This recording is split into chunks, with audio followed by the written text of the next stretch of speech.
Okay, everyone, it is 10:35, so we will get started.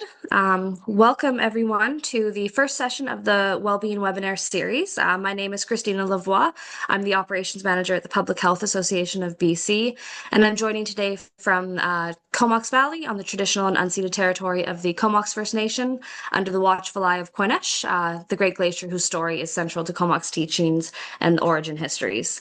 As a provincial organization, PHABC acknowledges the many Indigenous nations whose land we live and work on across what is now called BC.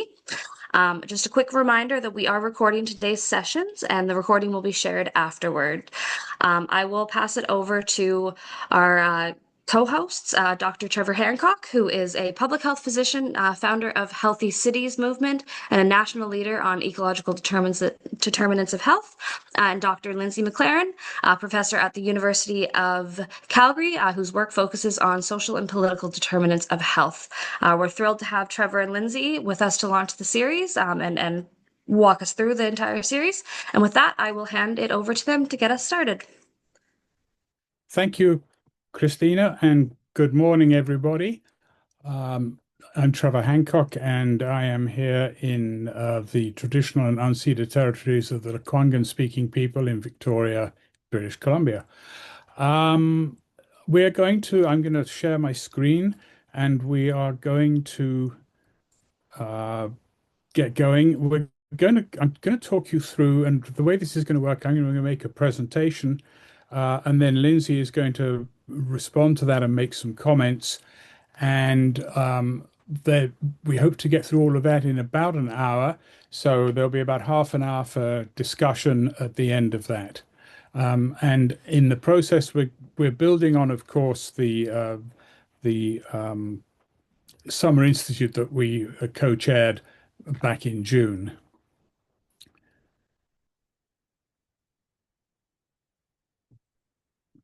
So we're going to provide a bit of context, and then the 6 items you see there, 5 of them are actually a set of principles that Lindsay and I put forward as part of the think piece that we prepared for the last conference for the Summer Institute.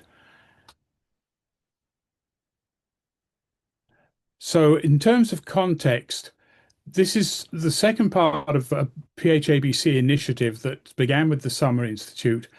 These monthly webinars were just kicking off, and we're building towards an annual conference about a year from now. There's a couple of other pieces that we're certainly talking about, but we're not ready to go to yet. One is, do we need to create something like a BC Alliance for a Wellbeing Society? And do we need to work with others to establish what I call a people's well-being commission to encourage conversation about this across the province? But those are not yet firmed up to the point where we can talk about them very much. So this was the Summer Institute back in June, and this was the think piece that Lindsay and I put together. And we're going to be building on that over the next year and doing a longer piece for background. A context for all of this is what is being called the polycrisis. So one of my hats is that I'm the interim convener of something called the Canadian Coalition for Planetary Health and a Wellbeing Society. But that coalition, while focused on planetary health in part, recognizes that planetary health is just one part of this wider polycrisis. The Cascade Institute, which is the sort of lead institute on this set of issues around the polycrisis, or one of the lead institutes around the world, is based here actually at the Royal Roads University and headed up by Thomas Homer Dixon. And very concerned with what they call here global systemic risks, of which you'll notice that the first 2 are climate heating and biodiversity loss. So part of the planetary health agenda, but a lot of other things are on that list. And so what we're talking about in this series of seminars is how do we as a society respond to this complex set of challenges that all interact. A second piece of context that's really important is we are not talking about wellness here in the sense of individual well-being. And so thought it might be useful to share a definition of wellness or of which comes from the Global Wellness Institute. And you'll notice that it's about the active pursuit of activities, choices, and lifestyles. And they bill it as an individual pursuit. We have self-responsibility. So that's one aspect of thinking about well-being, but it's a very individualistic aspect, and it's not what we're about. On the contrary, WHO defines well-being, and this is from their health promotion glossary from a few years ago, a positive state experienced by individuals and societies.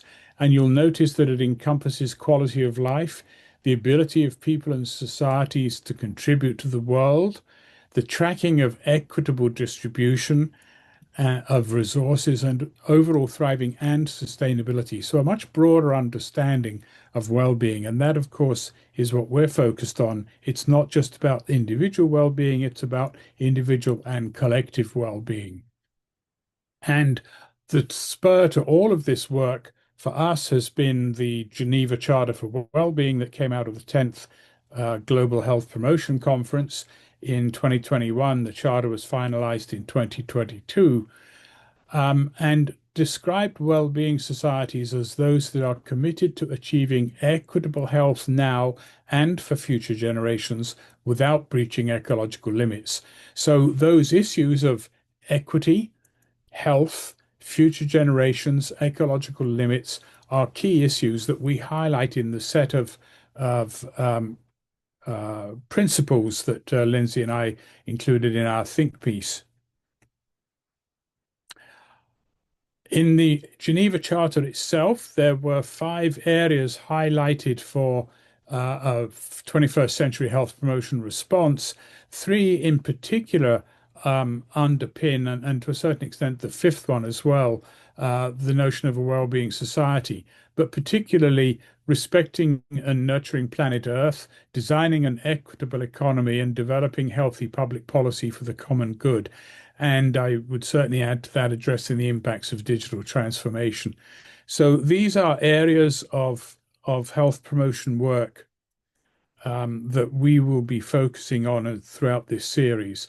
And then a much more recent context for what we're doing is the new CPHO report, Chief Public Health Officer of Canada report, Dr. Teresa Tam, who just retired after issuing this report, which was just released 10 days ago. Working together to thrive, well-being and public health. We're only just beginning to sort of digest what's in this report. It's a little early, but I would just highlight this from the executive summary. The well-being agenda strives to create social, economic and environmental conditions that support individual and collective health. So again, this emphasis on both individual and collective. Again, a reference to the equitable distribution of resources and a reference to planetary sustainability. So those themes are themes that we will come back to time and again. They mirror the WHO definition of well-being, and they are, if you like, the Canadian definition of well-being. So out of all of that, we then derived 5 principles which are in our think piece, and you can find the think piece on the PHABC website if you don't already have it. I'm going to take each of those 5 principles and discuss some of the deeper implications of applying that principle to our society. Starting with this one. So how do we make the well-being of not just of all people, but of all living things? So we are not separate from nature and the planet itself as the central focus and purpose of society. And this is fundamentally a paradigm shift in how we see and relate to the world and to others. It's a paradigm shift in what we deem to be important. The way we seem to think the world is this, and this is a figure I created based on the next figure I'm going to show you. We seem to think that above all is the economic domain, and that the economic domain then drives the social domain, and the ecological domain is, in a sense, in service to and included within that. Well, that's not actually the way the world is. And the way it really is like this. And this is a figure from a Worldwide Fund for Nature report in 2014 that I've been using for some years, that The ecological domain includes the social domain, and that in turn includes the economic domain. So we actually tend to act in complete inverse way to the way the world really is. And the way that the Worldwide Fund for Nature put it is that ecosystems sustain societies that create economies. It does not work the other way round. So I found that very helpful. In fact, later on, I will touch on the fact that I did an entire um, uh, homily for a Unitarian church based just on this comment and the set of values that stem from it. So at the root, this is a shift in the shared core societal values underlying our society. This is not easy stuff. This is actually from that homily that I gave a year and a half ago now for the First Unitarian Church of Victoria. And I talked about four value sets that need transforming. The first value set being our relationship with the earth. You'll notice this follows that same three-level circle model. So how do we shift our values to reignite a reverence for the earth and all it contains? A shift that at heart is spiritual. Secondly, how do we reawaken our sense of kinship with and shared responsibility for fellow humans, a sense of solidarity, a sense of community? Thirdly, how do we shift our values with respect to the economy so that the economy is not the center of everything we do, but in contrast, in fact, it has to be consistent with the reality of a finite and limited earth, and it has to be in service to society. So it's not that we should be in service to the economy, it's the economy should be in service to us. And that doesn't seem to be the way we run things at the moment. And the fourth value set is to go back to where I started, the set of priorities so that ecosystems sustain societies that create economies, and we have to keep that in mind in all of our work.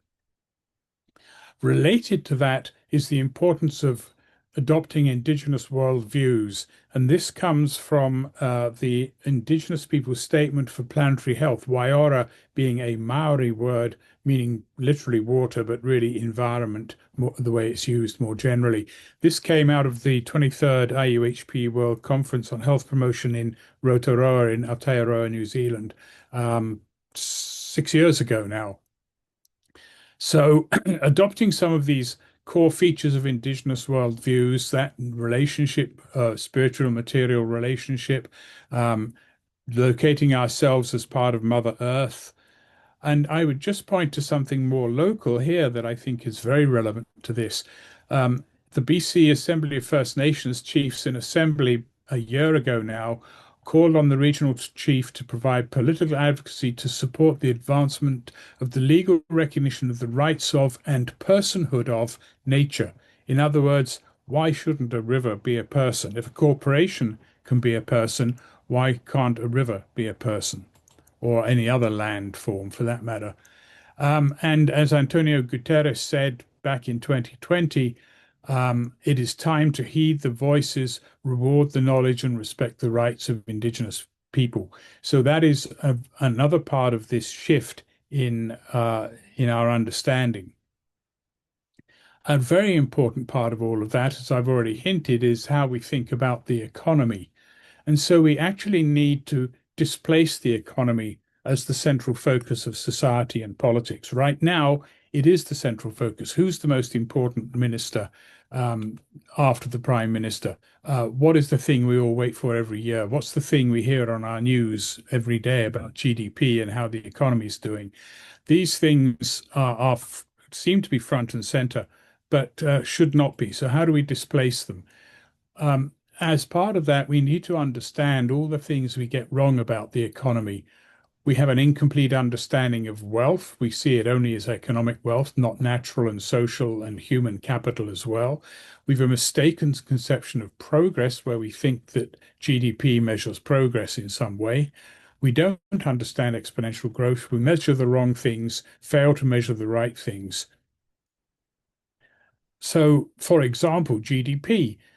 If you think about it, it's a really dumb measure. and it was never intended, incidentally. Kuznets himself, who was one of the founders of the GDP back in the 1930s, said that it shouldn't be used as a measure of societal well-being, but we often seem to use it that way. But in fact, as I say here, a lot of negative things that we spend money on still add to GDP. So you could actually boost GDP by boosting the tobacco industry and having to treat all the tobacco-related diseases. That doesn't contribute to well-being, but it does contribute to GDP, which is really dumb. And in addition, we don't include a whole bunch of other things that people do that are not monetized, and so they don't get captured in GDP, but they undoubtedly contribute to well-being. So those are some of the ways in which we measure the wrong things and fail to measure the right things. And so we need to replace GDP with alternate measures. And here's a list of some of the alternate measures that are proposed. I'm not going to spend a lot of time on this next slide, but I do just want to point to it. You'll notice that this is for Australia, because in the paper that I found this in, it wasn't covered for Canada. There wasn't a chart for Canada, but Australia's not that dissimilar to us in many ways. If you notice, the GDP per capita in blue goes up to the right throughout this period from 1950 to 2010 or so. But look at some of the other things that don't shift at all. Life satisfaction in pale blue basically doesn't shift. Human Development Index increases very slightly. The genuine progress indicator per capita, the sort of orange, the red one on the left there, goes up a bit in 1970 and then has declined ever since, and so on. So different measures give us very different pictures, but to think that GDP is measuring progress is a misunderstanding of GDP and of progress that we need to change. We need to go beyond GDP, in fact, to quality of life. This is a slide from the Chief Public Health Officer's report last week, but it comes out of the Quality of Life Framework for Canada developed by StatsCan and the Ministry of Finance. And you'll notice that it talks about a number of aspects of quality of life here. But I want you to notice that even so, sorry, there we go. Even so, what comes first and what comes last in this chart? I think that in itself is a mind map of how we think about these things. We need to flip those around so that environment and society and health come first, second, and third. Okay, so that's a bunch of thoughts about what it means to put well-being at the center of our thinking and the center of governance. Also, in the definition of the well-being society, it talks about equitable health. And of course, equitable health means the well-being of all. So we have to think about social and environmental, or if you prefer, ecological justice. I'm not going to spend a lot of time on this, but this is from the World Poverty Report 2022. You'll notice that when it comes to income on the left, the bottom half of the world's population get 8.5% of all the world's income, and the top 10% get 52%. The inequality when it comes to wealth on the right is even more extreme, with the bottom 50% getting just 2% of all the wealth, and the top 10% getting 76%. And the top 10%, by the way, pretty much includes all of us. So what we have seen and is highlighted in the World Inequality Report from 2022 is that the income and wealth inequalities have been on the rise nearly everywhere since the 1980s. What happened in the 1980s? Well, Ronald Reagan and Margaret Thatcher happened. Neoliberalism happened, and that's been resulting in deregulation and liberalization and increasing inequality. But the really important point they make there, inequality is not inevitable. It is a political choice. We do not have to have the levels of inequality we have, and we should not have. That is also true in Canada. This is from a StatsCan report in July. The income gap reached a record high in the first quarter of 2022. The lowest 20% of households had the weakest growth in disposable income. And in fact, they were the only group that had declining average wages in 2025, in the first quarter of 2025. Wealth inequality, the same thing. Almost two-thirds of wealth is held by the top 20%, and the least wealthy bottom 40% account for 3.3% of all wealth. So again, some massive inequalities here in Canada right now. This is this year. And again, it's really important to underline this. Inequality is a political choice, not an inevitability. And of course, it has massive health impacts. And that was summed up as well as any in the WHO Commission on the Social Determinants of Health in 2008. Social injustice is killing people on a grand scale. And as the UN Secretary General reported in a report in 2023 called Our Common Agenda, it also, in effect, denies people rights. So millions of people around the world, for them, poverty, discrimination, violence, and exclusion are denying them their rights to basic necessities of life, health and safety, and so on. So poverty and inequality is a massive factor in thinking about what makes for a well-being society. Then there is what I would call ecological injustice, and that is links all of these inequality issues to ecological concerns. So, for example, and this is rather old data because I haven't seen them repeat this since then, but the pale blue line at the top here is the ecological footprint per person for high income countries, and the pale blue line at the bottom is for low income countries. And you'll notice a very large disparity, which really hasn't changed in the period from 1960 to 2010. Well, actually, it went up until about 1970 and has been relatively stable ever since at 5 to 6 global hectares per capita. You can also see it in Canada. This again is a somewhat older study, 2008. The ecological footprint of the richest 10% of Canadians is nearly 2.5 times larger than the poorest 10%. So that sort of ecological inequality is everywhere. This is similarly also from the Living Planet report. High, middle, and low income countries, the Living Planet Index, which is a measure of the abundance of vertebrate populations. And you'll see the marked decline in low income countries, but not, in fact, an increase in high income countries. We've started to repair the damage. You can also see it with respect to climate change.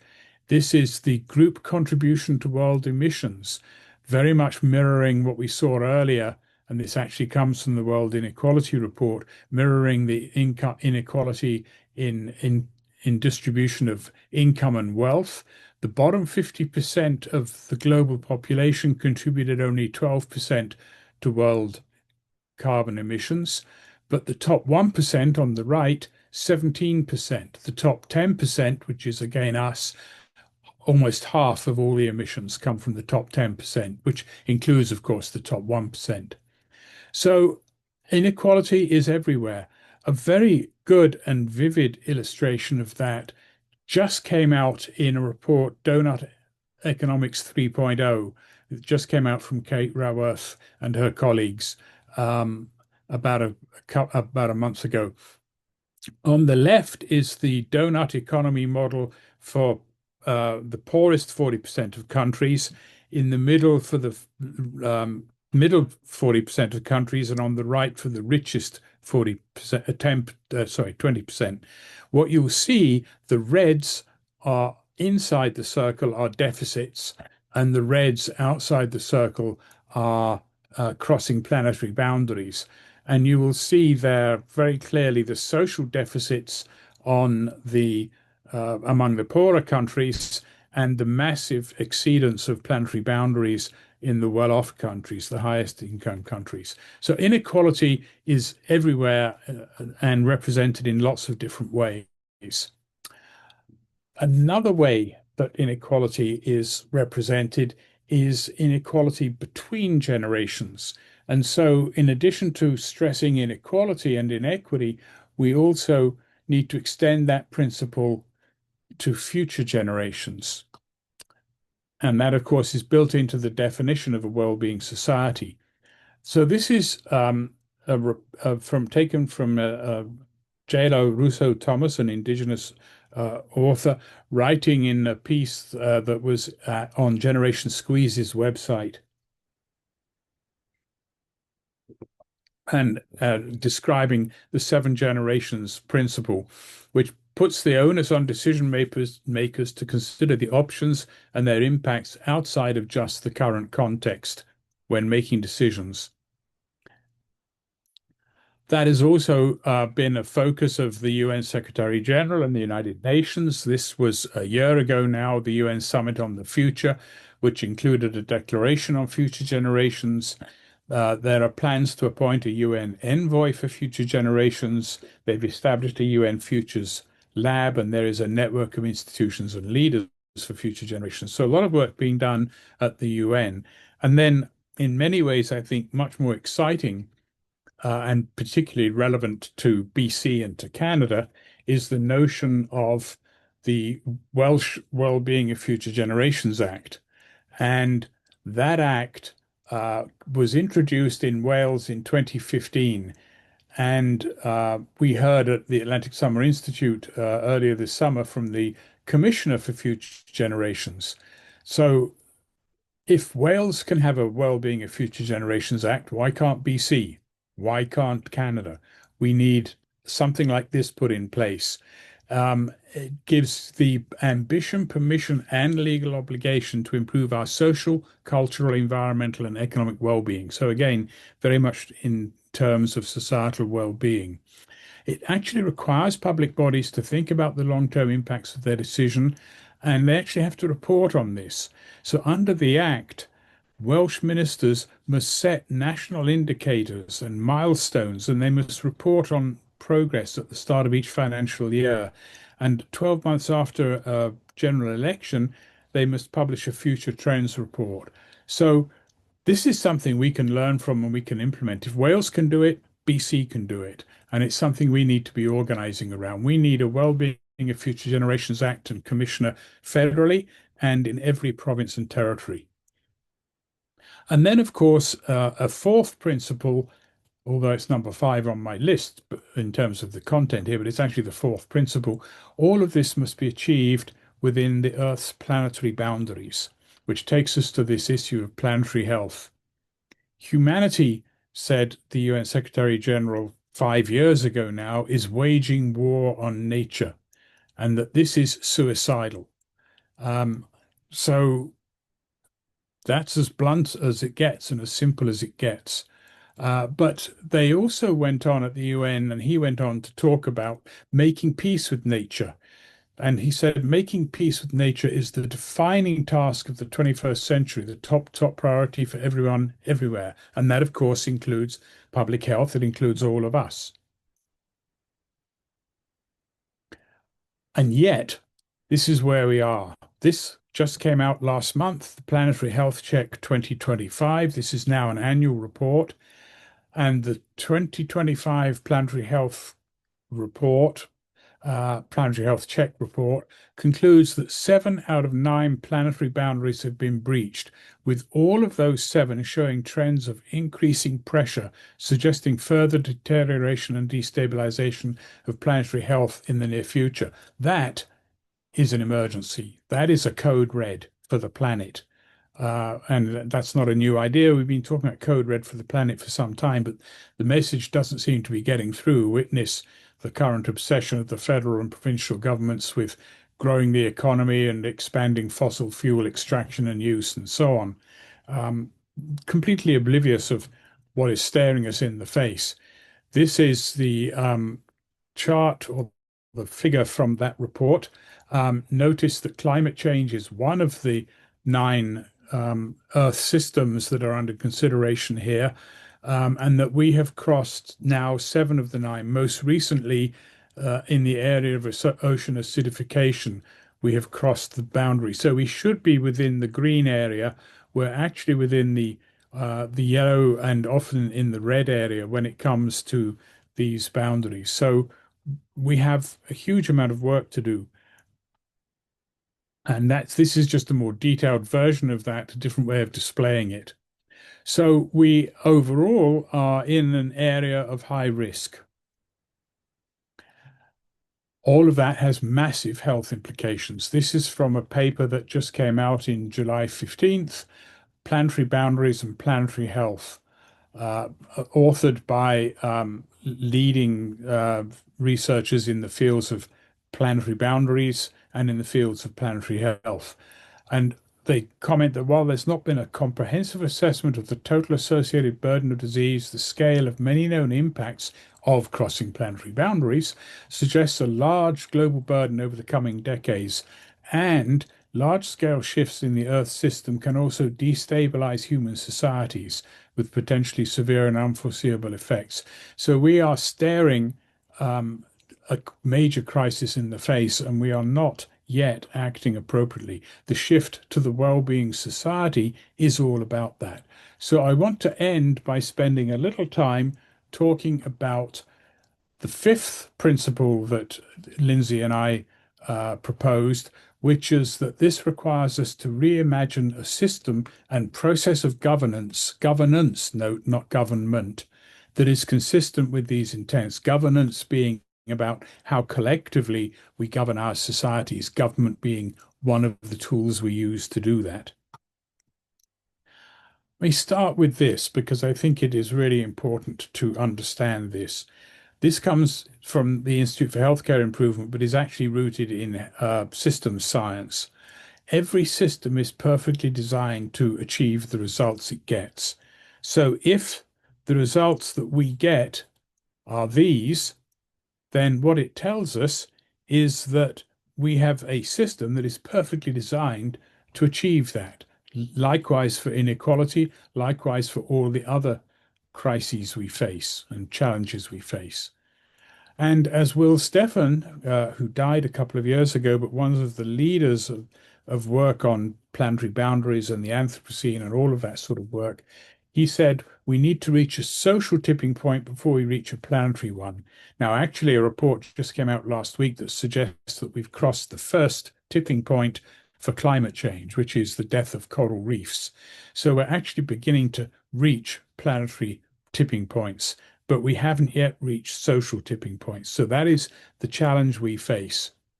And I just want to highlight this because I think it's a very important statement, particularly given who it comes from. So Saul Klein is the former Dean of Business at the University of Victoria, and Artie Freeman heads up a foundation concerned with social change.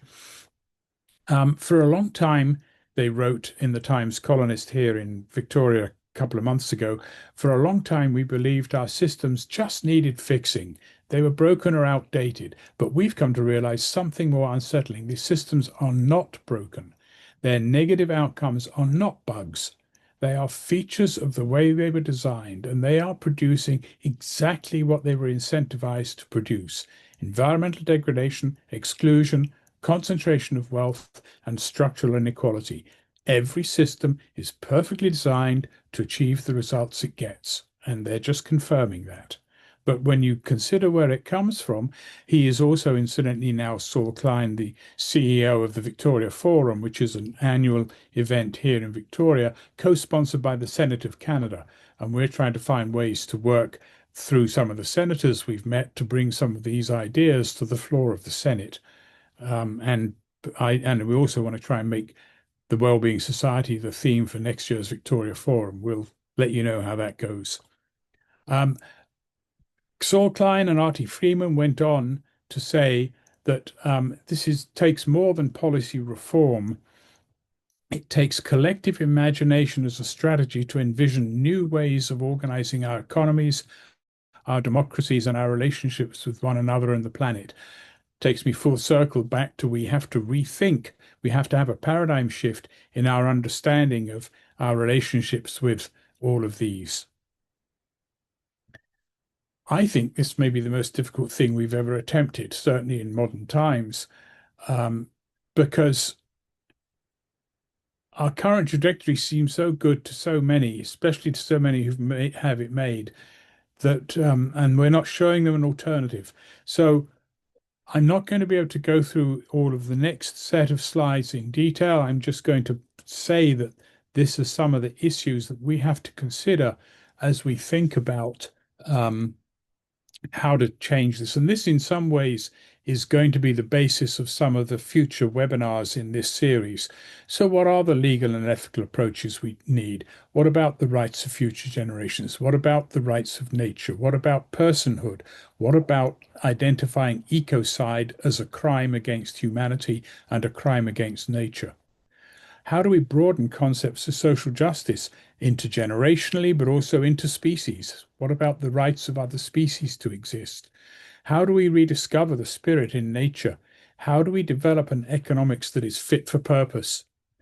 How do we deal with the culture wars of ideology, interest, and what I call ignorance, which is different to ignorance? Ignorance is you don't know. Ignorance is you know and you choose to ignore it.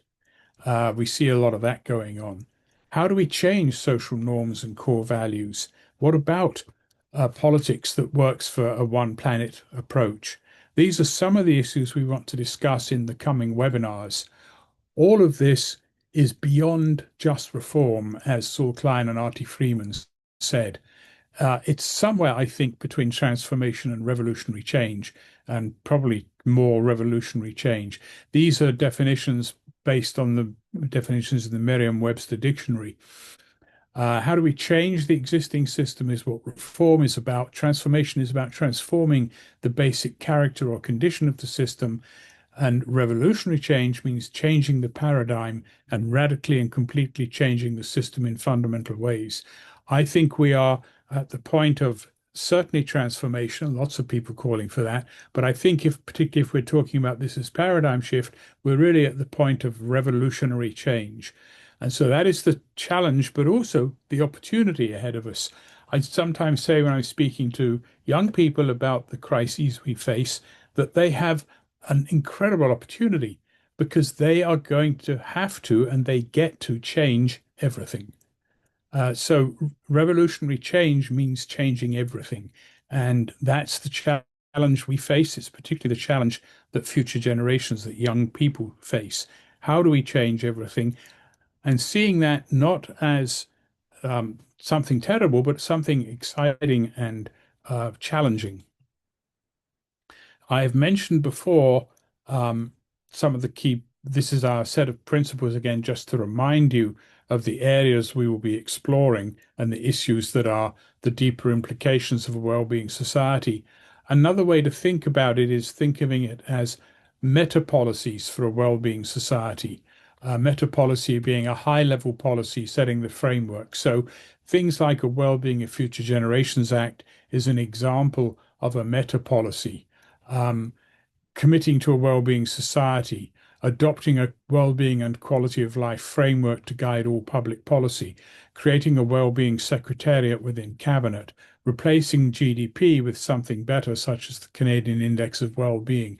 These are revolutionary changes that are the opportunities and the challenges that we face. And those are meta policies. Similarly, the meta policies around the concepts of rights, social justice, and equity that I've already talked about. These are all, if you like, meta policies. Transforming the economy. Do we need to move to a steady state economy, to an economy guided by the donut economy model? How do we incorporate all four forms of capital? How do we replace GDP with the GPI? GPI is a genuine progress indicator, is a measure of, it's an economic measure. It's not as comprehensive as the Canadian Index of Well-being. So you need both. And how do you make social purpose and ecological sustainability a requirement in all corporate charters? You shouldn't be a corporation if you're not committed to social purpose and ecological sustainability. So in future webinars, provisional schedule is this. We are looking to find the speakers and find dates for all of these, but these are the things we're looking at doing over the next few months. We want to have a webinar next month on an Indigenous framing for the Wellbeing Society. We want to, in December, if we can, explore the Chief Public Health Officer's report. We want to talk about what governance for wellbeing looks like. We want to move on to talking about a well-being economy, how we make peace with nature, what a Wellbeing of Future Generations Act would be. I'm hoping that we can get Derek Walker, the Welsh Commissioner of Future Generations, to do that webinar. We'll have to see how that pans out, and so on. So this is the kickoff. All we've wanted to do here was to sketch the big picture. I've attempted to do that very quickly and covering a lot of ground. And I will leave it at that and turn it over to Lindsay for her comments and response, and then we'll move to general discussion. Thank you. Great. Thank you, Trevor. Thanks so much for setting this up so nicely, and to the Public Health Association of BC for providing space for these conversations. And I think all the applause emojis floating through my screen are an indication of how appreciated this is. Thanks as well to everyone for joining today. My name's Lindsay McLaren. I'm a professor of population and public health at the University of Calgary, and I'm joining today from Calgary, which is the traditional territories of the peoples of Treaty 7, including the Blackfoot Confederacy, the Tsuut'ina First Nation, and the Stoney Nakoda. Calgary is also home to the Métis Nation within Alberta. So I'm just going to offer a few remarks, and I don't have any slides. In many ways, I agree with Trevor, and I'm pretty sure we share many of the same sentiments, but there are a few points where I would offer some nuance or perhaps place the emphasis a bit differently. And I've consolidated my thoughts into three main points. So the first one concerns the assertion that we need to displace the economy. I actually would not agree that we need to displace the economy. I think what we need to do instead is strip down the notion of economy to what it fundamentally means. Economy is simply how we produce and provide for one another. That's it, no more, no less. Some people strip it down even further to how we care for one another, including the systems and the structures we set up to do that. We happen to live in a particular type of economy, late stage capitalism, neoliberal capitalism. But the point is that this is not the economy, it's an economy. So rather than displacing the economy, I believe we should focus on how to transition from an economy that is premised in competition